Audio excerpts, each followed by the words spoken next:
அதிமுகவுடன் விஜயின் தமிழக வெற்றிக் கழகம் சேர்ந்தால் அக்கட்சி காணாமல் போய்விடும் என்று அதிமுக ஒருங்கிணைப்பு குழுவின் புகழேந்தி தெரிவித்துள்ளார். சென்னை விமான நிலையத்தில் செய்தியாளர்களிடம் பேசிய அவர், அதிமுகவிற்கு 2026 தேர்தலில் 26 தொகுதிகள் கிடைக்குமா என்பதே சந்தேகம்தான் என கூறினார்.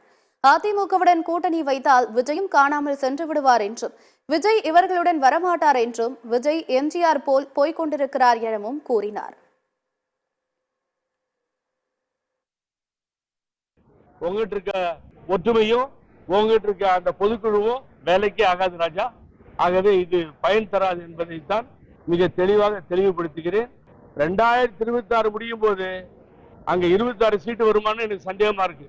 இந்த நிலைமையில் இருக்க ஏடிஎம்கேயோட விஜய் வந்தாருன்னா விஜயும் சேர்ந்து காலியா போயிடுவாரு. பழனிசாமி பின்னாடி எல்லாம் இவர் தலைமையில் இருக்க அதிமுகவுக்கு விஜய் எல்லாம் வரமாட்டாரு, கவலையப்படாதீங்க. அவர் எதையோ நோக்கி போறாரு சார். தலைவர் மாதிரி தலைவர் 72 கட்சி, 73 திண்டுக்கல், பாண்டிச்சேரியில புதுச்சேரியில ஆட்சி, 72 77 போராடி 77 ஆட்சியை பிடிச்சிட்டாரு கட்சி ஆரம்பிச்சு.